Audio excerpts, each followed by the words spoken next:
Bom dia, boa tarde, boa noite para quem está assistindo. Eu me chamo Pedro Caetano, eu sou naturólogo, formado pela Anhembi Morumbi, em São Paulo, e estou aqui iniciando esse podcast representando o Doutor Integra, mas hoje, especificamente, a gente vai iniciar esse podcast trazendo o Matheus Macedo. O Matheus, ele é o primeiro brasileiro a se formar no bacharelado em Medicina e Cirurgia no Ayurveda, na Índia, onde ele fundou o Vida Veda, atualmente uma das maiores escolas de Ayurveda no mundo. Ele é idealizador de um dos maiores congressos de medicina integrativa do mundo, o Convida, e também é fundador do Doutor Integra, cofundador do Yoga Laya, da Oito Vidas Japão e da Iva Bio. Com isso, eu chamo o Matheus para a gente abrir essa conversa. Já de primeiro, trago essa primeira pergunta, né? Como que você tá, Matheus? E a partir disso a gente vai conversando. Maravilha, obrigado, Pedro. Seja bem-vindo aí você também nessa nova Muito tarefa. obrigado. Para a galera que está aí assistindo a gente e não sabe, a gente recrutou o Pedrão, que é da nossa equipe da Doutora Integra, para comandar aqui o canal do YouTube e o podcast da Doutora Integra. Então, apoiem aí o Pedrão nos comentários também, digam Por para a favor. gente o que vocês querem. Esse vídeo aqui provavelmente vai sair em collab entre o Vida Veda e a Doutora Integra, então se você ainda não conhece, né, você pode seguir o canal da Doutora Integra, a gente vai ter vídeos aqui, né, todos os meses falando com profissionais de saúde, trazendo mais informações. Cara, eu tô chegando, muito animado, né? A gente tá Uhum. começando esse ano de 2025, tá sendo um ano para mim de muitas construções, assim, de muitas iniciativas diferentes. Eu tô animado, inclusive, para chegar logo no final desse ano, porque ano que vem vai ser um ano de consolidação dos projetos e desenvolvimento. E esse ano foi um ano de Uhum. inícios. Foi o ano que eu, né, comecei o mestrado, né? Oficialmente começou ano passado, mas foi o ano que eu desenvolvi o primeiro ano do mestrado da residência clínica aqui na Índia. A Iva Uhum. Bio lançou esse ano, a Doutora Integra efetivamente lançou esse ano, então tá sendo um ano de muitas emoções. Então, estou chegando meio emocionado, mais um Tá. projeto começando, canal do YouTube, redes sociais do Doutor Integra, mas ao mesmo tempo, cara, também estou chegando de um lugar de confiança muito grande, porque é muito lindo ver como tudo está funcionando, sabe? Todos esses Uhum. projetos, óbvio que no tempo deles e do jeitinho deles, eles estão dando os passinhos, sabe? Por objetivo deles, ajudar as pessoas e tudo mais. Então, a Uhum. gente se ferra, né, no background, as pessoas não sabem o tamanho do trabalho que dá fazer essas Muita coisas. responsabilidade, né? Meu Deus, muita, Sim. mas cara, eu me amarro, eu amo muito fazer o que eu faço, né? Então eu me sinto Uhum. bastante privilegiado, agradeço todo dia os deuses, o universo, sabe, de eu ter essa oportunidade de estar aqui agora. Então, e você, tá chegando como, Pedrão? Sim. Cara, ansioso é uma palavra que pode me definir muito bem nesse momento, mas ao mesmo tempo, através dessa ansiedade, eu diria que tem uma confiança também de tipo, estamos experimentando, estamos iniciando um projeto novo, né? Então vamos, tipo, com medo e vamos expressar tudo isso que está dentro da gente para tentar soar minimamente bom, né? E adequado para quem está assistindo, assim. Então, estamos Massa. Mas nessa. você tá indo bem, cara. Para a primeira live comigo ainda por cima, eu falei pra Aham, Aline, eu falei, vamos botar ele lá e vamos ver, assim, se nervoso ele vai ficar. com Mas, certeza. tipo, É. Não, eu já sabia a desde o gente vai início, assim. desenrolando. É, sim, total. Massa. Bom, eu acho que para a gente iniciar, você vê o que que faz sentido para você, né? Como você já introduziu Vida Veda, já introduziu a Doutora Integra, se você quiser trazer um pouco já desse contexto, ou se você quiser trazer de antes, assim, então, tipo, o que que te trouxe até aqui onde você está nesse momento da sua vida, você vê o que que faz mais sentido, assim.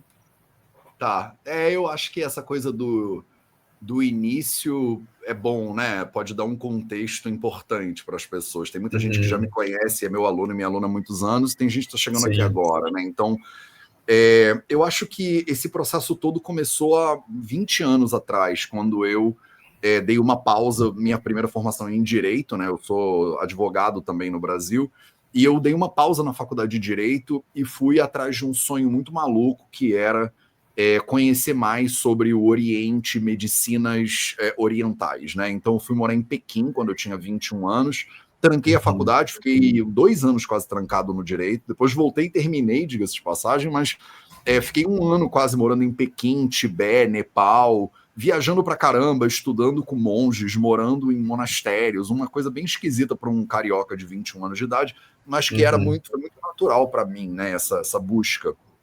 E nessa viagem, eu solidifiquei, né, a ideia de que existe uma medicina na Índia que chama Ayurveda. Eu já tinha ouvido falar disso quando eu era adolescente, lá no Rio de Janeiro, mas foi no Nepal, né, que é um país vizinho aqui no norte da Índia, que a ideia de que eu posso ir morar na Índia e estudar Ayurveda, e isso é uma faculdade de medicina de verdade, que tem hospital, eu não sabia, né, eu descobri há 20 anos atrás. E aí Sim. iniciou-se uma jornada na minha vida de voltar para o Brasil, terminar o direito, começar a trabalhar, fazer um monte de coisa. Foram 8 anos até eu falar, quer saber, vou largar tudo e vou para a Índia fazer aquele negócio lá daquela faculdade. Então, em 2013, tem já 12 anos aí, eu Sim. fiz isso, larguei tudo e vim morar aqui na Índia, no lugar onde eu estou agora, na cidade que chama Jamnagar, num estado que chama Gujarat. Vim fazer a faculdade a graduação em Ayurveda e cirurgia. Fiquei 6 anos e meio morando aqui e fazendo a faculdade de medicina. Me tornei o primeiro brasileiro a se formar nesse negócio que a gente conhece. Talvez tenha um ninja oculto aí, né? Nunca se sabe. Mas até onde a gente sabe, eu sou o primeiro. E na metade desse caminho, eu construí o Vida Veda. O Vida Veda, ele foi construído de um impulso meu de realizar um sonho pessoal meu, que sempre foi, na minha vida, o meu sonho sempre foi: eu quero ajudar as pessoas e ser médico fazia muito sentido para mim, mas eu quero viajar. E os meus amigos que eram médicos, na época do vestibular e tudo mais, eles falavam: Matheus, médico não viaja. Então, assim, se você decidir ser médico, você tem que se preparar para morar no mesmo lugar, porque você vai ter um CRM, ele só serve no país onde você mora, você vai trabalhar num hospital, que é uma vida que é muito enraizadona, e eu não queria nada disso. Eu tenho, para quem gosta de astrologia, eu tenho muitos aspectos em Sagitário, né, que é uma coisa que parece que dizem que gosta de voar e se aventurar, e experimentar. Eu tenho uma curiosidade infinita. E eu não queria esse negócio de morar no mesmo lugar e não poder viajar. E eles falavam: médico não é médico no mundo inteiro. Quer dizer, o médico do Brasil, se ele for para os Estados Unidos, ele não é médico nos Estados Unidos. Eu não sabia essas coisas. Eu achava que era uma profissão que você podia trabalhar numa clínica lá na Europa, depois vai para Bali, aí trabalha numa clínica em Bali. E eu descobri que não. Quando eu construí o Vida Veda na metade da faculdade de medicina, eu pensava nisso. Eu falava assim: cara, será que eu consigo construir tipo uma escola que eu possa ajudar e atender as pessoas online, que na época já estava começando a ficar um pouco mais aceito. Não foi como foi na pandemia, né? A pandemia meio que democratizou essa perspectiva, mas antes não era assim. Sim. E eu posso ensinar Ayurveda para as pessoas. E eu comecei a fazer uns vídeos no YouTube atendendo a pedidos das pessoas, lá no meu quartinho, estão no YouTube ainda, né? Se as pessoas derem uma Inclusive, eu buscada. achei isso agora recentemente, assim. Achei É, super então, legal. é você daqui a 8 anos, tá ligado? Você vai olhar para trás e vai falar: Exato. caraca, lembra do primeiro vídeo? Então, eu Sim. tava lá no meu quartinho, meio que fazendo o melhor que eu podia, tirando dúvida das pessoas, e foi crescendo Vida Veda, devagarzinho, mas, assim, era tudo que eu queria na vida, né? E aí, entrou a pandemia, eu terminei a medicina em 2019, me formei, fui morar na Europa, entrou a pandemia, eu comecei a intensificar o meu trabalho online, porque estava todo mundo muito ferrado e a gente estava assim: cara, ninguém larga a mão de ninguém, vamos se ajudar aqui. E o Vida Veda cresceu muito também nesses últimos anos, que as pessoas se acostumaram com a coisa do online, ter aula online. E aí a gente foi se tornando uma das maiores escolas. A gente não sabe, não tem dados, né, concreto quem é a maior escola, né? Mas hoje em Sim. dia eu sou muitas vezes recebido em países quando eu viajo para dar palestra e tudo mais, e eles falam, né, a maior escola de Ayurveda. Eu até hoje fico assim: é mesmo? E com base nisso, eu comecei a tentar fazer o que eu faço, né, que é, eu gosto muito de solucionar problemas complexos, né? Eu adoro ver complexidade, coisa difícil, eu amo. Tá. E aí, a dificuldade que eu tinha na minha frente é como é que a gente desenvolve o sistema de saúde brasileiro na direção do Ayurveda. Porque, sendo o primeiro brasileiro, o primeiro Vaidya, né, que é o título que eu recebo aqui, o primeiro médico ayurvédico, tem um monte de ayurvédicos no Brasil, terapeutas e tudo mais. Tem uma Sim, comunidade sim. muito sedenta por Ayurveda, pessoas que estão querendo se tratar com Ayurveda e pessoas que estão querendo atender com Ayurveda, mas o sistema ele não é muito redondinho. Por quê? Para um sistema de saúde funcionar minimamente, ele tem que ter 3 pilares bem fundamentados, né? Tem que ter um pilar de educação, então tem que ter a formação de profissionais e boa formação de profissionais. Tem que ter um pilar de clínicas, quer dizer, tem que ter onde esses profissionais vão trabalhar depois que eles se formarem, e tem que ter um pilar de farmacologia. A gente precisa produzir, né, os remédios, as plantas, a terapêutica que vai ser usada por esses profissionais. Se eu formo terapeutas ayurvédicos, mas não tem clínicas, não adianta, eles não têm o que fazer. E eu percebi, quando eu comecei o Vida Veda, que essa era a realidade muito flagrante no Brasil. Muitos profissionais iam fazer cursos de formação de terapeuta, saíam da formação e eram largados pelas escolas no mundo e não tinham para onde ir para trabalhar. Queriam prescrever um remédio, mas o remédio não existia no Brasil. Aí tem que ligar para um amigo que está vindo da Índia para esconder remédio na mochila, umas coisas horrorosas, assim. E eu comecei, depois que eu terminei a faculdade e comecei a viajar pelo mundo, a tentar solucionar esses problemas. E a maneira como eu sei, porque além de ser professor e médico, eu amo muito essa coisa de ser empresário. Faz muito sentido para mim. E eu comecei a tentar solucionar esse tripé, basicamente. E eu falo para minha equipe, as equipes, né, que vai ser um trabalho que daqui a 50 anos a gente ainda vai estar fazendo. Mas a Doutora Integra foi um compromisso que eu fiz com os nossos alunos e alunas de formação, porque eu tenho uma formação em Ayurveda e Saúde Integrativa, e eu pensei, quando o primeiro aluno se formar, são 5 anos de formação, é uma formação maluca. Mas depois, quando ele se formar, eu tenho que ter um sistema de clínicas pronto para essa pessoa poder trabalhar.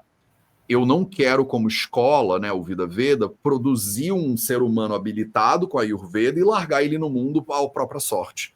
Eu quero poder acolher esse ser humano num sistema que dá uma capacidade para ele trabalhar de maneira honrada, justa, que ele seja bem pago pelo trabalho dele, que ele possa cumprir o dom dele, que é servir as pessoas.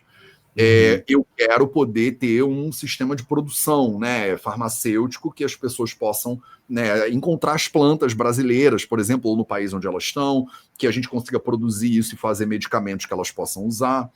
Na época lá atrás não tinha essas farmácias e hoje em dia já tem, então eu meio que não estou precisando criar, eu estou fazendo parcerias com pessoas que são melhores do que eu nisso e que já estão construindo. Então, a ideia toda, né, te contando uma história muito longa, de maneira bem longa, basicamente sou eu vendo problemas que eu gostaria que fossem solucionados, ouvindo alunos, pacientes que vêm e falam, né, cara, isso aqui seria tão bom se a gente tivesse o Ayurveda no SUS. Né? Aí a gente monta um grupo de trabalho no Vida Veda como tem, que é para colocar o Ayurveda no SUS.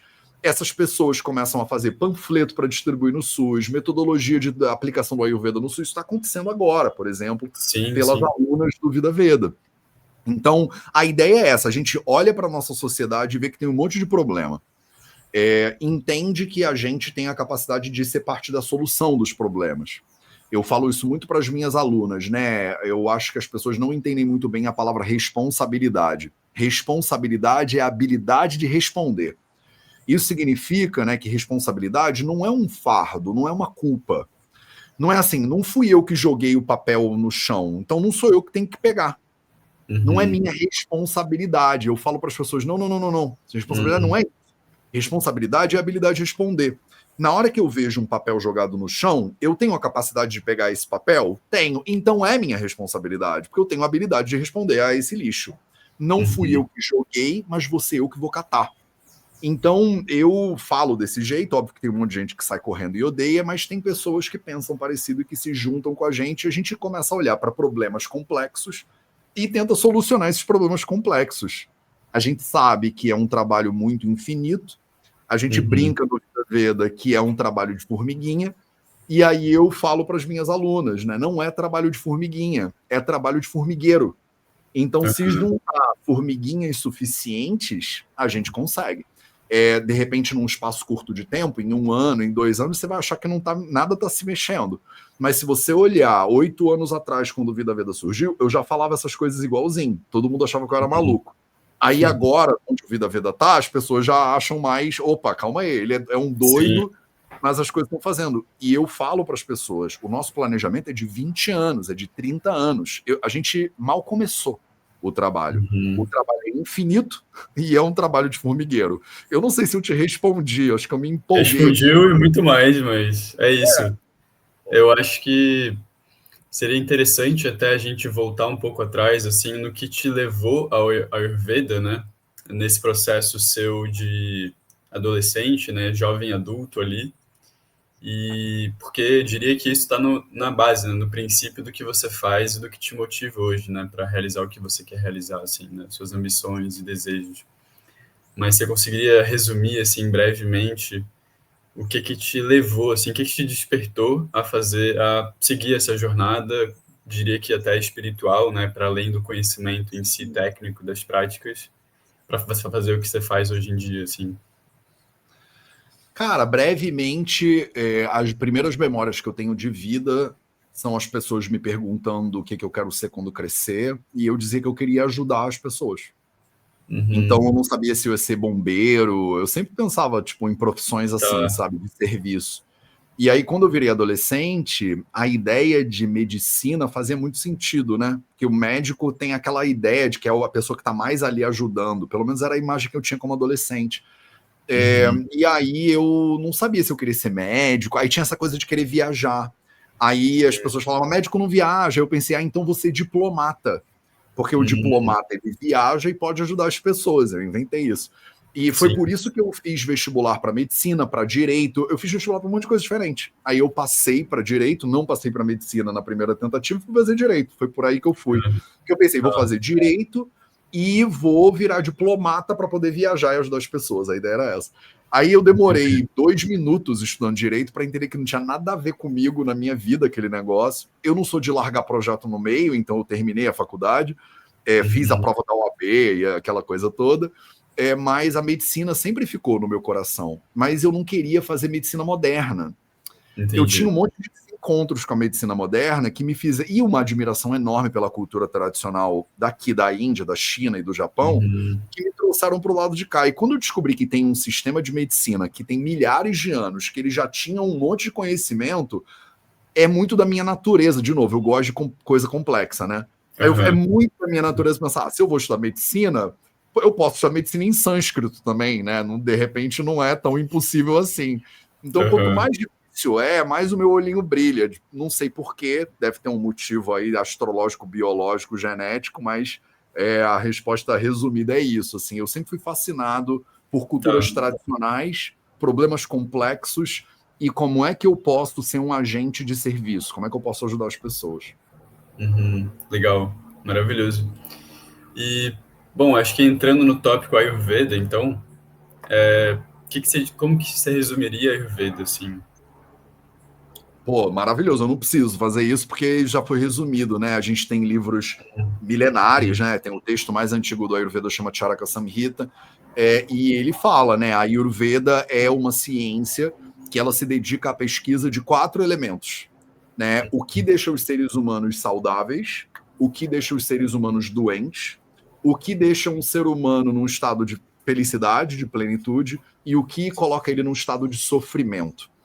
Então, a Ayurveda é a ciência que estuda essas 4 coisas, basicamente. A gente investiga na vida humana no aspecto físico, no aspecto mental e no aspecto Uhum, espiritual. O que leva a pessoa na direção de ser mais saudável e mais feliz e o que leva ela na direção de ser mais insatisfeito, sofrimento e doença. E aí a gente apresenta isso para a pessoa e fala assim: olha, agora você pode escolher, né? Você prefere uhum, ter uma vida de mais liberdade, felicidade e saúde, ou você prefere ficar aí, né, nessa lambança toda que você tá, entendeu? Então a gente vai conscientizando as pessoas e, obviamente, trata doenças, previne doenças, usa medicamentos, terapêuticas super complexas, aplicação de coisas uhum, na pele, ingestão de remédios e de alimentos, terapias que duram meses, às vezes, de internação hospitalar, inclusive, cirurgia. Eu estou fazendo o meu mestrado aqui na Índia agora, e residência clínica, numa especialidade que é cirúrgica. Então, o meu título é MS, né, que eles chamam. Eu estou fazendo um mestrado em cirurgia. E eu vou uhum. sair daqui mestre em cirurgia, e depois, se tudo der certo, vou fazer o meu PhD também em cirurgia ayurvédica. Olha só que loucura. Então, Uau, tem caramba. tem tudo isso dentro do Ayurveda, com esse objetivo primário de ajudar a pessoa que está sofrendo e doente a virar a vida dela e ir para um lugar de saúde e felicidade. Maravilhoso. Bom, introdução à Ayurveda já está aí. É, eu diria, acho que o que eu queria entender com você, assim, com base em tudo que você já trouxe, né? E ainda mais trazendo para a realidade do Brasil, assim, né? Que é o seu foco, assim, né? Trazer todo esse conhecimento, né? Todo esse estudo que você teve a oportunidade, né, desde de jovem, assim, a receber, né? Acho que primeiro, na verdade, é isso que você falou, né? Existem várias lacunas aqui no Brasil, né? Que a gente vê no sistema de saúde, e na realidade, no contexto social e econômico aqui do Brasil. Tipo, o que que você acha que... Por que que você acha que faria sentido, assim, trazer esses conhecimentos para cá, assim, sabe? Qual que é a serventia do Ayurveda? E não só do Ayurveda, eu diria mais da saúde integrativa mesmo, para o Brasil, assim, né? Então, complexa essa Nossa, pergunta, né? Tem muitas não. brechas, mas... Pior é que não é tão complexo assim, porque assim, o sistema ayurvédico ele foi desenvolvido como um sistema de saúde pública. Uhum, Então, como há milhares de anos atrás, né, era o rei que governava ali o vilarejo, lá, o povoado dele, o reinado dele, e tinha um médico da realeza. Era esse cara que era treinado pelos textos clássicos do Ayurveda. Então, o objetivo do Ayurveda é construir um sistema de saúde pública que possa fazer isso que eu falei agora, mas com uma amplitude populacional. Então, é um sistema que ele tem tudo a ver com o SUS, por exemplo, com o Sistema Único de Saúde brasileiro.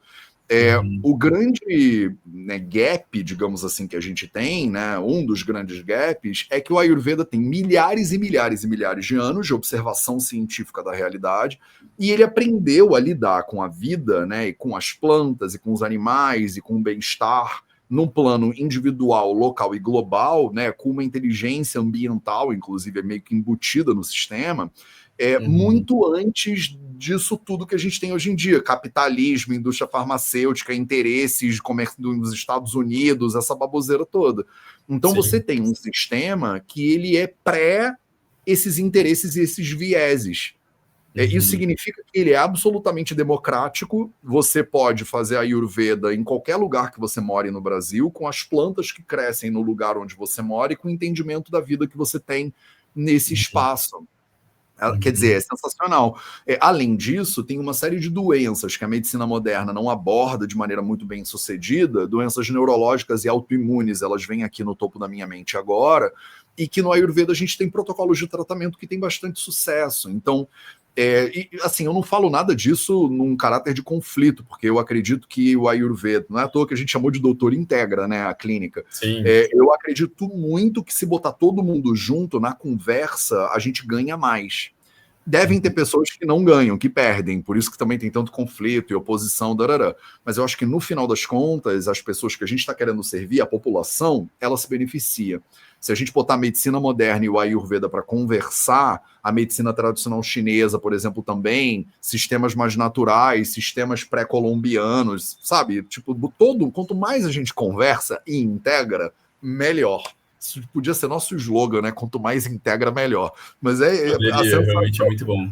a sensação que eu tenho é essa, sabe? Tipo, tem uma lacuna Sim, enorme de acessibilidade da população a conhecimentos tradicionais que são democráticos, de baixo custo, e, sabe? Tipo uhum, assim, que podem ajudar e que estão chegando meio que de um país que parece muito diferente do nosso, que é a Índia, mas que na verdade é muito parecido com o nosso. Né? Então, tem claro, muitas sim, similaridades entre as necessidades dessas populações que desenvolveram em culturas muito diferentes linguisticamente, né, com a comida, aquela coisa toda.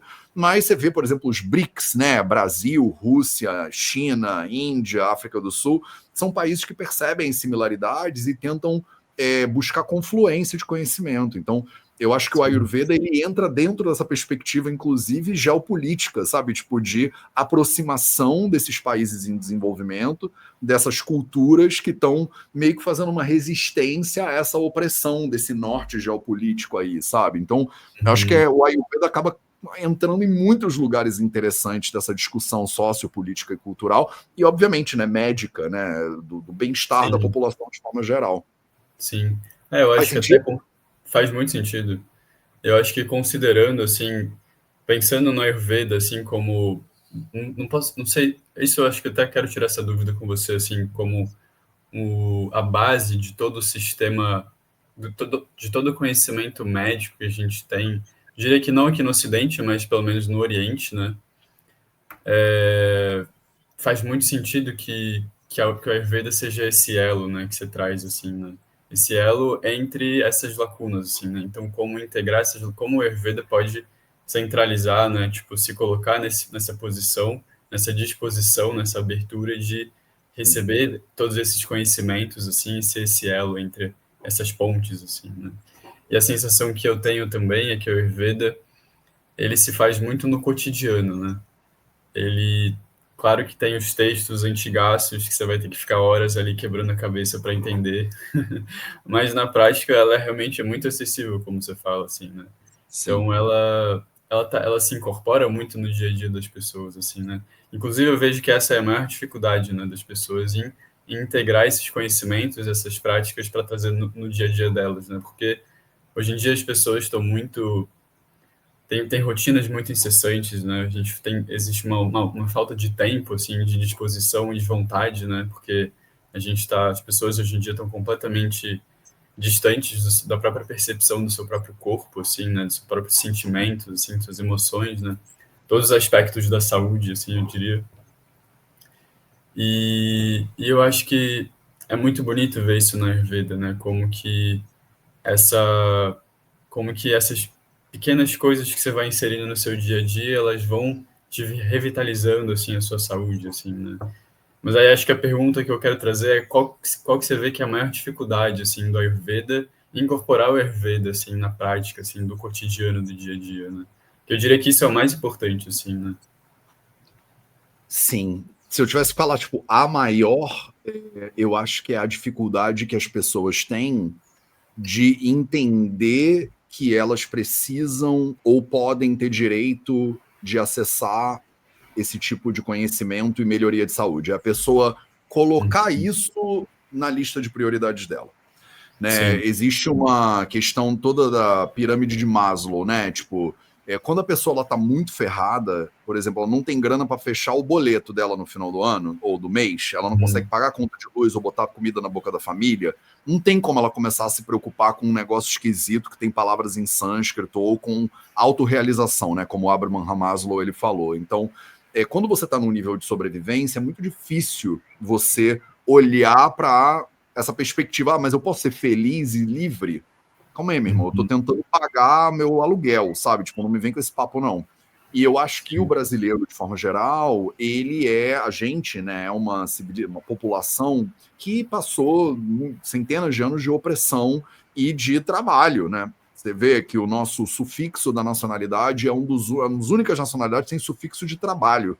Sim. Né? Francês, inglês, ex é sufixo de nacionalidade. A gente é brasileiro, que é padeiro, carpinteiro, marceneiro. Você não fala, né, argentineiro, né, americaneiro, mas é brasileiro. A gente tem uma identidade com um trabalho muito grande, é uma população muito Sim. sofrida. Então, uma das dificuldades que eu vejo no Ayurveda é o fato de que ele acaba sendo acessado primeiro por pessoas que meio que resolveram essa base da pirâmide e agora conseguem parar para olhar para esses outros problemas. E isso faz com que o Ayurveda tenha um caráter muito elitizado, principalmente ao longo da sua história, das últimas décadas no Brasil.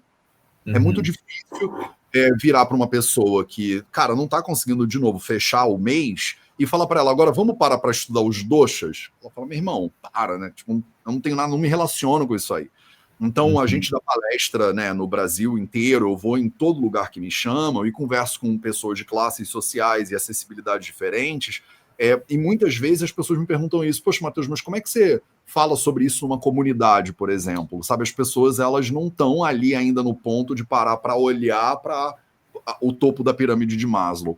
E eu tenho a sensação de que também tem uma complicação desnecessária do sistema, porque a Ayurveda não precisa ser um negócio elitizado que exige um acesso à grana e nem que você precisa parar 2 horas do seu dia, que você precisa estar no transporte indo para o trabalho e voltando, para fazer. Eu acho que a Ayurveda tem um convite primeiro à autoobservação, né? Entender quem é que você é na fila do pão aí. E você não precisa parar 1 hora do seu dia, comprar um óleo que vem da Índia, vir aqui para a Índia, sabe? Não tem nada disso. Isso não é necessário. Você não precisa aprender nenhuma palavra em nenhuma língua estrangeira. A Ayurveda é você aprender o que te deixa em sofrimento e o que te deixa doente. E como é que você pode transformar doença e sofrimento em saúde e felicidade. É isso, todo mundo quer isso, sabe? Tipo, não tem ninguém na cultura brasileira e nenhuma cultura no mundo que vai dizer, não, eu prefiro ficar doente e sofrendo mesmo. A questão é, eu tenho direito a isso, sabe? Tipo, eu no meu lugar, no meu status, ou na minha classe, com a quantidade de grana que eu tenho ou não tenho, eu Sim. posso querer. A gente tem infelizmente, mas a história brasileira é isso, é um grosso de população que é mantida num lugar de doença e de ignorância, quase como política pública, sabe? Tipo, Uhum. o jeito que a gente sucateia, por exemplo, as escolas públicas e o sistema público de ensino. É bizarro. É como as pessoas não têm acesso à saúde de qualidade na maioria das grandes cidades brasileiras, a maioria do povo, né? E aí, quando você mantém um povo deliberadamente ignorante e doente, não sei se como estratégia de dominação e de controle, sei lá para quê, é muito difícil virar para essas pessoas e explicar para elas: olha, não, você tem direito à saúde, você tem direito à educação. No Vida Veda, o que a gente faz é saúde de educação, quer dizer, é educação de saúde, né? Sim. E você virar para essas pessoas e dizer assim: olha, você tem direito à educação e tem direito à saúde numa cultura como a nossa, eu acho que é a maior barreira que tem. Quando a pessoa ela decide que ela não, você quer saber? Eu tenho direito à educação e à saúde da minha própria vida e como cuidar da minha família. Eu quero ter acesso a isso. Uhum. Aí Sim. a gente, no Vida Veda, tenta abrir todas as portas possíveis. Todos os nossos cursos são de contribuição consciente, por exemplo. Não tem ninguém que pode falar para mim que não, eu não tenho grana para fazer o seu curso. Então vem fazer e não paga nada. Não tem problema nenhum. Uhum. A gente já tem anos que os cursos. Você pode fazer uma formação comigo de 5 anos de duração e nunca gastar dinheiro com o Vida Veda. Mas tem que ter acesso à internet. Tem que ter acesso à internet. Então a gente tem barreiras que eu ainda preciso entender como é que a gente vai melhorar. Eu vou botar um tablet na mão de todo mundo com um chip e a gente vai pagar esse negócio? Eu quero fazer essas transformações serem possíveis, sabe? A gente trabalha para isso. Uhum. Incansavelmente, mas há só 8 anos. Eu preciso de 50 ou de 500, sei lá, entendeu? Sim, Mas sim. democratizar o acesso. Eu atendo pacientes, por exemplo. A minha consulta é super cara, mas se você não tiver dinheiro, eu te atendo igual. Eu nunca deixei de atender um paciente que manda mensagem assim: eu não posso pagar, mas eu quero ser atendido. Eu atendo igual. Então, por quê? Porque é minha Uhum. responsabilidade, de novo, né? É a minha habilidade de responder. Eu tenho conta para pagar também, eu também tenho boleto. Mas eu não preciso de muito mais do que isso para ser feliz e ser saudável. Né? E eu não acredito que a gente consegue ser feliz e saudável sozinho. Tipo, eu Uhum. não acredito nessa falácia da saúde individual, a ideia de que eu posso cuidar de mim e comer tudo orgânico e fazer pilates e não sei o que lá, enquanto tá Sim. todo mundo à minha volta lascado. Eu acredito que saúde é um fenômeno coletivo. Eu não consigo estar saudável se está todo mundo à minha volta doente. Então, parte da Com minha certeza. responsabilidade como profissional de saúde e educador é, como eu sou saudável e eu sou feliz, eu agora tenho a obrigação de usar o meu tempo para ajudar mais pessoas a serem saudáveis e felizes também, entendeu? Então, o Uhum. Vida Vida, ele meio que, né, serve para isso. É para isso que a gente tem a escola. De Sim. novo, não sei se eu te respondi. Respondeu, Faz... respondeu. Não, faz muito sentido isso, né, que se traz, assim, do impacto do externo no interno, assim, né? Porque, cara, é isso. Se eu acordo cedo, medito, faço minha autoavaliação, o que for, mas eu saio na rua e eu vejo miséria, tipo, eu vejo pessoas em situação de rua, cara, isso tem um impacto tremendo, né, no nosso sistema, assim, no nosso psicológico, na nossa experiência como um todo, assim, né? Então, isso por si só já te desestabiliza, te coloca em outro nível, assim, né, de energia, no que for, assim, né? Então, eu acho que é muito, muito interessante isso, assim. Cara, é uma curiosidade minha, como você já mora bastante tempo na Índia, você vê uma similaridade até na realidade cultural, assim, econômica, em relação ao Brasil, assim, como que é isso aí, assim, em relação aqui? Cara, tem algumas similaridades muito interessantes, né? Por exemplo, o fato de que eles também foram dominados e explorados durante centenas de anos. A gente vê, né, na cultura o resultado de centenas de anos de opressão e exploração. É bizarro. Né? A sensação que eu vejo que a gente tem um pouco no Brasil de cachorro de rua, sabe? Tipo, de síndrome de cachorro Sim. vira-lata. Aham. O melhor é morar em Miami, sabe? Tipo, o bom é estar no lugar que o que eu quero é escalar uma montanha e todo mundo que está embaixo que se dane. Farinha pouca, meu pirão primeiro, as pessoas não falam isso? Tipo assim, é uma sensação de guerra, né? De vender o café da manhã para pagar o almoço, vender o almoço para pagar o jantar. Aqui a gente Sim. vê isso também. Eu acho que a opressão inglesa foi muito diferente da portuguesa em vários momentos, né? A família real inglesa nunca se mudou para a Índia, né? Então eu acho que as pessoas esquecem que a família portuguesa foi uma das únicas realezas do planeta Terra que saiu do país original deles, se mudaram para a colônia, quer dizer, transformaram a colônia na metrópole, porque é onde o rei foi morar, sabe? E transformaram o país inteiro por causa dessa transição, né? E é uma população que é oprimida, né, ao longo de sua história basicamente toda, e que não se coloca necessariamente como vítima, né, como, oh meu Deus, pelo contrário, levanta e fala, vambora, meu irmão, é trabalho, né? Eu sou carioca, né, obviamente, então o carioca ainda, isso talvez porque a gente era a sede da corte, né, a gente ainda é um pouquinho mais, tipo, vambora, porra, para de reclamar, levanta, não sei o que, é meio grosseiro até, né? O indiano, eu vejo como eles têm essa resiliência também, sabe? Tipo, os caras foram oprimidos durante um monte de tempo e eles têm uma resistência, mas é quase uma doçura na resiliência. Sei lá, me inspira muito a maneira como eles se comportam. Tem uma diferença muito grande, é que o ocidental, via de regra, né? Eu estou generalizando essa coisa de Ocidente e Oriente, mas a gente tem uma construção muito individualista, né, da personalidade. Eu, Matheus, e os meus desígnios, o meu futuro, o que eu quero para mim, para eu ser feliz. O eu, ele ocupa um papel muito importante. Aqui, né, no Oriente, na Ásia de forma geral, né, na China, no Japão talvez menos por causa da influência pós-guerra, mas aqui na Índia, certamente, a cultura ela é mais coletivista. E não tem como o brasileiro entender o efeito que isso tem na sua personalidade, mas aqui a gente é criado, de certa forma, de pequenininho, com a família e o país em primeiro lugar. Então, o que você quer ser quando crescer não é tão importante. O que é importante é o que todo mundo quer que você seja e o que você precisa ser em relação a esse coletivo. Então, a responsabilidade coletiva do indivíduo é muito diferente aqui. Por isso que é diferente. Cara, eu não sei, minha percepção, tá? Não tô longe da verdade, mas eu tenho uma sensação muito menos opressora da pobreza aqui. Eles são pobres e nem a gente também é pobre. Você vê pobreza, você vê gente pedindo dinheiro, mas eu não sei, é diferente. É bem diferente. Não tão bem porque eu sou brasileiro observando a cultura indiana, mas eu vejo como eles, entre eles, lidam diferente com pobreza e com a pessoa passando perrengue, passando fome. Parece que a comunidade absorve isso de uma maneira e a nossa construção se vira, meu irmão. Sabe, vai trabalhar, força, fé e foco. Aqui é como se é nossa responsabilidade, aquela pessoa ali. Tipo, ela é meio que uma familhona. Não sei explicar, cara. É meio diferente, assim. Tipo, deixa eu te dar um exemplo bem prático. Eu vou pro hospital, trabalho em hospital, né? Eu chego no hospital e eu levo essa garrafa aqui que eu tô bebendo o tempo inteiro, que é minha garrafa d'água. Eu boto a garrafa d'água em cima da mesa. E os médicos do hospital, todos, né, tô num ambulatório, é todo mundo junto e misturado. Na Índia é tudo coletivo. Então você não tem uma sala de atendimento que eu trabalho em hospital público, né?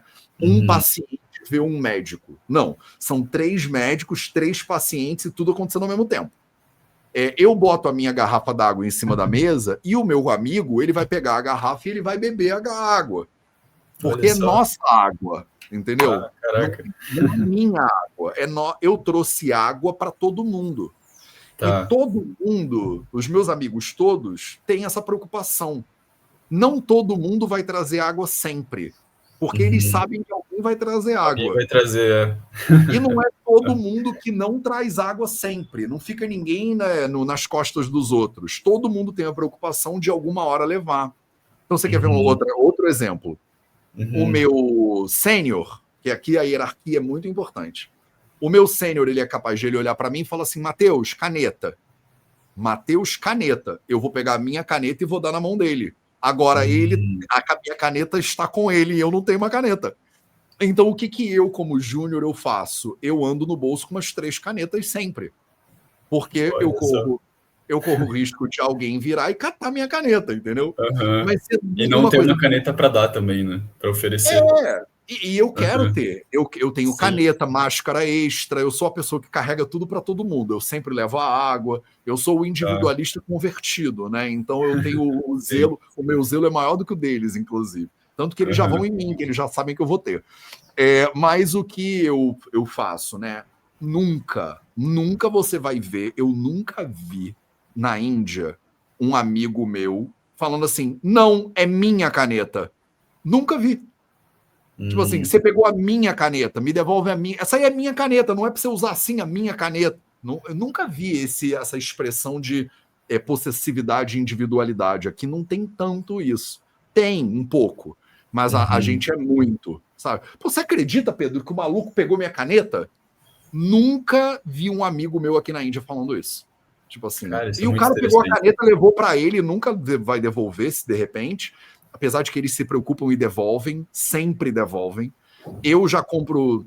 Porque caneta também, o negócio custa 10 rúpias, essa caneta aqui, por exemplo. 10 Uhum. rúpias é 20 centavos de real, 25 centavos de real. Né? Caraca. Então, eu compro 10 canetas por mês, mais ou menos, e vou distribuindo caneta Aham. pela comunidade, não tem problema nenhum, entendeu? Mas é a minha Sim, sim. atitude que eu fui aprendendo. No início, cara, as pessoas se incomodam muito com isso. Terceiro exemplo, isso é muito bom. Fila. Por exemplo, o Hum. brasileiro chega na Índia, ele fica maluco, como não tem fila. Tipo, a gente não se organiza. Eu cheguei primeiro, você chegou depois. Hum. Eu cheguei, você chegou e a gente vai ter que passar por isso aqui, não vai? Se Aham. você se enfiar na minha frente, fica subentendido de que você precisa passar. Eu, como carioca, no Rio de Janeiro, se eu deixar alguém passar na minha frente é porque eu sou um otário. Eu estou sendo feito de otário. É um nível de Uhum. individualidade que sou eu contra você. É só você observar como é que a Sim, gente dirige no Rio de Janeiro. É uma violência, né? A pessoa passa na sua sim. frente, ela tenta entrar, eu tento não deixar ela entrar. É do tipo, é uma É guerra o uma trânsito. disputa, né, o tempo todo. É uma disputa contínua. Aqui na Índia não é. Então Tá. o sujeito ele pode entrar na minha frente e o entendimento combinado é: se ele está entrando é porque de repente ele precisa. Então não é que ele é um desrespeitoso, que ele não pensa em ninguém, só nele. É porque é meio que a nossa fila. Uhum. E aí os gringos aqui, cara, a galera de fora da Índia fica maluca, porque eles não entendem. Eu imagino. Parece que a pessoa tá fazendo uma coisa contra ela, que ele é um abusado. E eu tento explicar para as pessoas, porque não, a divisão entre ela e você não é tão grande. O Uhum. espaço pessoal não é tão amplo. A Tá. perspectiva de como é viver coletivamente é diferente. E você Uhum. só ganha isso, né? Imagina, eu tô indo e voltando da Índia já tem mais de 12 anos, né? E aos pouquinhos Sim. você começa a balançar a cabecinha, você começa a Aham. comprar 10 canetas. E eu Tá. sou muito, né? É o segundo país que eu passei mais tempo na minha vida foi aqui. Tá sendo aqui, né? Então, Uhum. eu amo a cultura dele, eu amo a nossa também. Mas eu amo as diferenças e na Índia ser indiano e no Brasil ser brasileiro. Se tu tentar entrar na minha frente na fila de banco no Brasil, eu vou falar: ô, meu irmão, não, eu cheguei primeiro. Porque no Brasil eu Uhum. sou brasileiro. Aqui na Tá. Índia, eu entendi, é o Hari. O Hari tá atrasado, deixa o Hari, entendeu? Porque é parte da cultura também. Então, assim, Sim. cada coisa no seu lugar. Mas uma coisa que você pode ter certeza que mudou completamente, eu sou um motorista carioca muito melhor hoje em dia do que eu era antes. Eu não disputo mais trânsito. Quer entrar, botou porta, Uhum. vai, meu filho, tá tudo certo, sabe? Tipo, eu aprendi Sim. a ser mais indiano, me amansou, de certa forma, porque o carioca é muito bravo. Cara, muito interessante tudo isso. Eu acho Eu que também acho. uma coisa que me vem, assim, é tipo, você acha que isso... Porque, assim, aqui no Brasil, uma coisa que a gente vê é que muitos documentos, muita coisa se perdeu, assim, né, dos conhecimentos tradicionais, assim, né? Nossa. Claro que muitos desses conhecimentos se conservam dentro, sei lá, por exemplo, dos terreiros, né, via, via tradição oral, assim, né? Mas aí tem um sistema que é escrito, assim, que se conservou por muitos milênios, assim. Você diria que esse senso de comunidade também torna todo esse conhecimento ainda existente, digamos assim, tipo, ele ainda existe por conta disso? Cara, eu não sou sociólogo nem historiador, né? Então eu não tenho uma base Uhum. muito boa, um lugar de fala muito bom para isso. Mas assim, A Índia, ela tem uma linearidade, entre aspas, né, ao longo desses milênios, né? Então teve a invasão, né, do Gengis Khan, e aí o Alexandre o Grande, não sei o que lá, mas é o mesmo povo, de certa forma, que está aqui evoluindo e meio que vira budista, vira hinduísta. Tem a coisa do sistema ser escrito, sem dúvida nenhuma, ter o fato do pensamento ser mais coletivista e de preservação desse coletivo, mas também tem uma diferença de miscigenação, eu acho. O inglês, ele não veio e transformou o país neles. A língua oficial agora é inglês. A Índia, cada estado que você vai, eu moro em Gujarat, que eles falam Gujarati. Gujarati é uma língua primal, assim, que veio, tá lá antes do sânscrito, a raiz dela. E os caras falam essa língua até hoje. Quando você fala de origem do Brasil, eu te pergunto, origem de quem do Brasil? Sei lá, eles têm uma conservação boa do conhecimento no terreiro. Eu sou de família de terreiro também, minha família é toda umbandista. Nem a Umbanda é uma linha que você fala assim, tem um mito da anunciação da Umbanda, que foi um cara lá em Niterói que falou que criou esse negócio. Você fala, calma aí, meu irmão, tu criou o quê? Os caras chegaram de navio, veio o candomblé da Bahia. Não, mas aqui é Umbanda branca. Falo, como assim branca? Da onde? Então, assim, é difícil no Brasil você falar. A nossa raiz é o quê? É indígena? A gente deveria todo mundo falar tupi e reconhecer o espaço que a gente está ocupando da terra, mas e a influência desses africanos que vieram? E esses africanos, eles vieram do mesmo lugar? Teve africano vindo de um bando de tradição diferente. A gente vai honrar a tradição qual, sabe? É tipo Quimbanto. Então, é um nível de pluralidade, né, que compõe o brasileiro, que eu não estou falando isso de nenhuma maneira crítica. Eu acho que é uma das coisas mais lindas que tem no Brasil, inclusive, é o tamanho da miscigenação. Por um lado, é muito lindo, porque a gente é tudo ao mesmo tempo. Brasileiro é difícil ter cara. Você está viajando, você vê um louro alto de olho azul, você não fala brasileiro, mas pode ser que seja. Tu não fala que ele é indiano. De nenhuma maneira tu aponta com um cara louro, alto, e você fala, não é indiano. Não é, você sabe a carinha mais que o indiano tem. O chinês tem uma carinha, sabe? Tipo, o nigeriano tem uma carinha. Brasileiro não tem, brother, não tem uma carinha. Eu já conheci brasileiro de todo jeito, viajando por aí. Então, isso é uma das coisas que eu acho mais lindas do brasileiro. Ao mesmo tempo, que tradição e cultura? Qual é a raiz da parada? Sabe? Do tipo, cada um de nós acaba vindo de tradições e de linhagens diferentes, que talvez, eu não sei se parar para ler um Gilberto Freire, deve ter alguém que pensa nessas coisas há muito tempo e ajuda a gente a entender que talvez isso reforce um pouco a sensação de individualidade, porque eu falo assim, cara, a minha tradição é portuguesa, a minha tradição é indígena, a minha tradição é... Eu acho até, Pedrão, que a gente faz um bom trabalho como brasileiro nisso, porque você quer ver um negócio? Nos Estados Unidos, quando você é americano, filho de italiano, eles chamam de Italian American, italiano-americano. Eles botam a origem da família antes de americano. Né? O cara veio da China, a família veio da China, ele nasceu nos Estados Unidos, ele é Chinese American, ele é chinês-americano. O brasileiro faz isso melhor, eu acho, do que o americano faz. Porque a gente não fala que o cara é japonês brasileiro, russo brasileiro, português brasileiro. A gente fala brasileiro, pô. De repente você fala... De repente você chama o cara de japa porque ele é japonês, né? Ele tem de tradição japonesa, o nome dele é Yakamoto, alguma coisa assim. Mas você nunca vai falar que o cara é japonês brasileiro. O cara nasceu, tá aqui com a gente, meu irmão. Tá fechamento, é brasileiro, entendeu? Então, tem essa diferença também, sabe? Do tipo, o indiano, ele sabe de onde ele veio de uma maneira muito clara. Ele é Gujarati.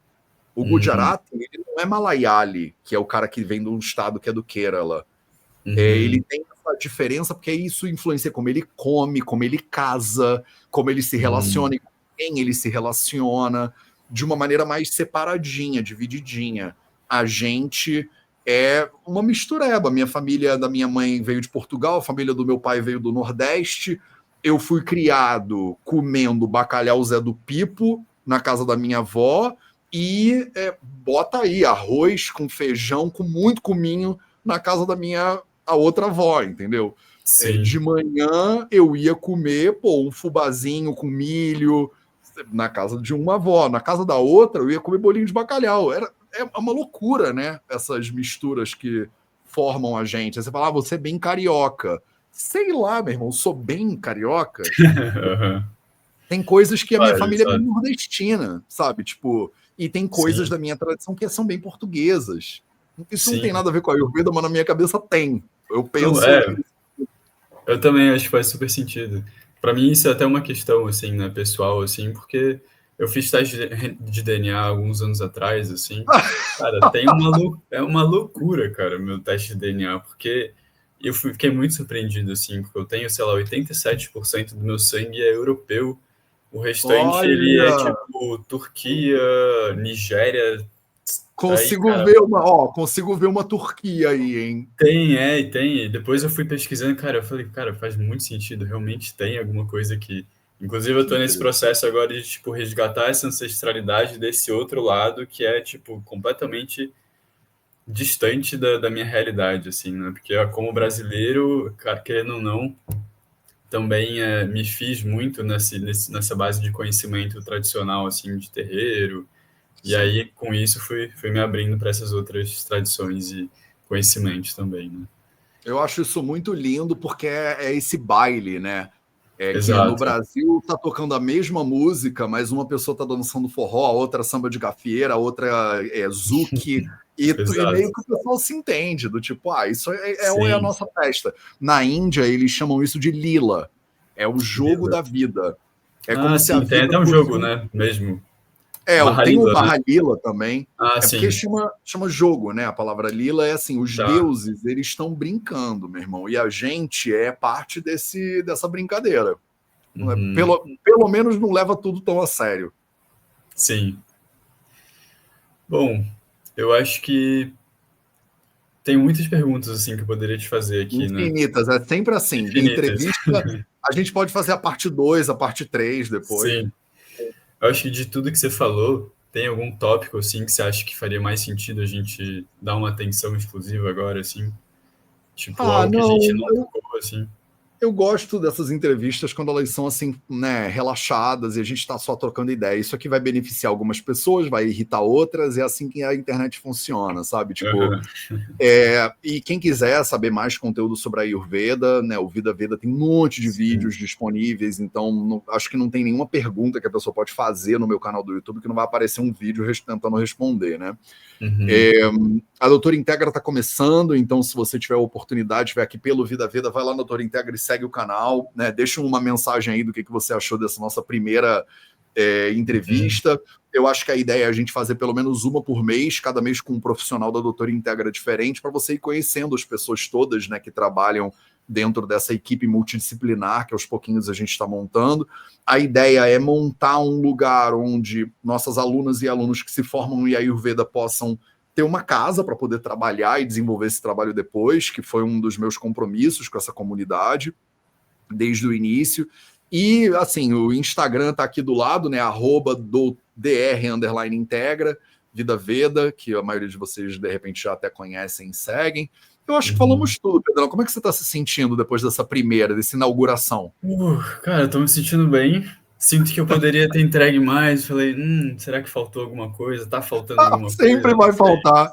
Sempre vai faltar. A É, gente não achou que a gente ia falar de Gilberto Freire e de repente achou que exatamente. ia falar de pilares da saúde, mas tá tudo bem, Sim, sim, é no fluxo que tem que ir, né? sim. Eu acho que algo que poderia ser interessante, assim, trazer agora nesse final, é de tudo que você já vivenciou na sua vida pessoal, de tudo que você incorporou do Ayurveda, assim, o que que você diria que hoje, assim, você reconhece que tem de mais valor, assim, de mais acessível nisso tudo para as pessoas hoje em dia, sabe? Essa é boa, hein? De tudo que eu já tô revisando a pergunta na minha cabeça, de tudo que eu já aprendi, das coisas que eu fui modificando também, né, na minha própria saúde ao longo do tempo, Exato. o que é crucial para as Difícil isso. pessoas. É porque tem pessoas em estágios tão diferentes desse processo, né? É Sim. difícil para mim, como professor, pegar e falar assim: olha, você que está estudando a Ayurveda já há 5 anos e você que nunca ouviu falar de nada, para vocês isso aqui é É, importante, né? Essa mesma coisa é importante. Mas Se tem um negócio que eu vejo que no mundo de hoje está faltando muito, é a perspectiva adequada do tempo que as coisas levam. A sensação que eu tenho construindo essas coisas e a minha saúde, montando projetos e tudo mais, é que a gente hoje vive uma cultura que ela é muito mentirosa em relação ao tempo verdadeiro que as coisas levam. Te dou um exemplo. Eu tenho uma amigona minha que está fazendo um protocolo comigo na amizade de emagrecimento. Ela passou a vida dela inteira, a gente é amigo há 25 anos, ela passou a vida dela inteira fazendo tudo que é dieta, intervenção, tomando remédio, fazendo um monte de loucura e não conseguiu regularizar o peso dela. E agora, temos 40 e poucos anos de idade, a gente regula, né, de idade, e ela virou para mim e falou, cara, Teus, será que você não me ajuda? Eu falei, claro, tô aqui sou teu amigo desde 15 anos de idade, claro que eu te ajudo. E a gente montou um protocolo. E o protocolo que eu passei para ela eu quero que você perca 500 gramas de peso por mês. Se você tem 20 quilos para perder, você vai demorar 40 meses para perder. Você vai ficar 4 anos perdendo peso. E isso tem que ser ok para você. Porque você passou os últimos 20 tentando fazer uma coisa que leva tempo, rápida, e onde é que você chegou? Em lugar nenhum. A sensação que eu tenho, Pedrão, é que as pessoas elas começam projetos e desistem antes do tempo que eles levariam para se desenvolver. E a pessoa ela acha que ela desistiu não porque ela não fez do tempo que leva. Ela desistiu porque ela não fez direito. Ou não é para ela. Ou ela não tem a personalidade. Ou a pessoa se matriculou na faculdade de medicina. Ela sabe que vai levar 6 anos para se formar. Ela não chega no segundo ano da faculdade, dá um piti e fala, mas não acaba nunca essa faculdade, eu queria me formar logo, eu já vou sair trabalhando logo, já vou virar médico logo e dane-se, não preciso disso tempo todo. Ela sabe que vai levar 6 anos. Sim. A pessoa sai de casa de carro e ela vai dirigir do Rio para São Paulo, ela sabe que vai demorar 4, 5, 6 horas. Ela não dirige 45 minutos e fala, não cheguei ainda porque eu não levo jeito para dirigir, desliga o carro, dá um piti no meio da Dutra. Ela não faz isso. Ao mesmo tempo, com processos de saúde, com processos de aprendizado, as pessoas não têm a medida do tempo certo que leva. Eu vejo o pessoal, por exemplo, que vai fazer curso de formação em Ayurveda. A maioria dos cursos que tem por aí leva 2 anos. São os cursos de um final de semana por mês. Não estou criticando, mas eu não gosto desse modelo, tanto que o modelo que eu criei é diferente dele. Né? Eu acho que é pouco tempo de estudo. Sempre falei que eu acho que é pouco tempo de estudo. As pessoas brigam comigo e acham... Você segue estudando até hoje, né? Tipo... Mas então, é isso. As pessoas brigam comigo e acham que eu estou falando isso porque eu fiz o BAMS. Mas é o contrário. Eu fiz o BAMS porque eu acho que isso é pouco tempo. Então, o tempo que eu tenho de dedicação ao Ayurveda nas últimas mais de uma década, né, 12 anos fazendo esse troço, ele não é nada comparado com o tempo que eu sei que eu vou ainda ter que me dedicar ao Ayurveda. Então, a sensação que eu tenho é que eu sou um iniciante no Ayurveda. Eu estou só começando a estudar esse negócio, porque é muito complexo, é muito profundo, e eu amo. Imagina que eu conheci hoje a mulher que é o amor da minha vida. E aí, depois de 3 meses de namoro, eu falo, acho que já deu, né? 3 meses de namoro. Ninguém pensaria assim. Se eu encontrei a mulher que é o amor da minha vida, o que eu quero é estar com essa mulher todo dia até que a morte nos separe no mínimo. Então, assim, quando você encontra um troço que vale a pena o seu tempo e a sua dedicação, que mexe com o seu coração numa direção legal, você quer fazer aquilo ali para si, você não tem pressa de terminar. Eu tenho a sensação de que a nossa cultura, talvez por causa do TikTok, do Instagram, não sei, a internet, a gente tem uma percepção muito imediatista das coisas, o que tira a sexualidade, a sensualidade, o prazer que poderia ser derivado de ter paciência. As pessoas não sabem o que é fazer um troço devagar, com calma, curtir o momento, entender que vai levar tempo. Então, por que eu quero perder 10 quilos em uma semana sem parar de comer nada que eu como? São essas promessas que você vê na internet. Você não vai chegar a lugar nenhum. Então, se eu pudesse dar uma dica de tudo que eu aprendi ao longo desses últimos anos, porque eu era essa pessoa também, eu aprendi o seguinte: a maioria das coisas que vale a pena leva tempo, e se você quer, vai com calma. Porque não adianta ir nesse furor, essa loucura toda. Porque tu não vai resolver em 6 meses, entendeu? Leva tempo. E se dedicar a um processo que você sabe que vai demorar e que você não vê a resposta imediata o tempo inteiro, a recompensa, a dopamina de estar conseguindo passar de fase, é difícil para a maioria das pessoas encarar, sabe? A gente perdeu essa diligência de estar ali, não vendo progresso necessariamente, o tempo inteiro tem que... Toda hora alguém tem que bater palma, me seguir, me comentar. A gente virou essa cultura. Eu tenho que fazer um post e 1 milhão de pessoas têm que curtir o negócio que eu fiz. E não é humano esse troço, entendeu? O ser humano é um bicho que ele trabalha em silêncio também. Sem aplauso, sem publicar, sem postar um vlog, sem falar para todo mundo o que está acontecendo. É um processo que ele é gradual. Quem olha de fora acha que você não conseguiu nada. Pô, você fez o que nos últimos 2 anos? Tá ainda resolvendo isso aí? Sim, meu irmão, mas é que eu tô construindo um negócio que leva tempo pra caramba. E aí a loucura, quando estiver pronto e você vir, você vai achar que foi do nada, foi sorte, foi da noite pro dia. A perspectiva das pessoas hoje em dia é tão míope que elas olham pro Vida Veda hoje e acham que é um golpe de sorte. Elas não veem que são 8 anos de trabalho contínuo, deliberado, todo santo dia, um pouquinho de cada vez. É um trabalho de formigueiro. Ver o que é uma infraestrutura de um formigueiro. Cada formiguinha carregando um grãozinho de areia só. Mas elas fazem uma infraestrutura arquitetônica colossal. Um grãozinho de cada vez, entendeu?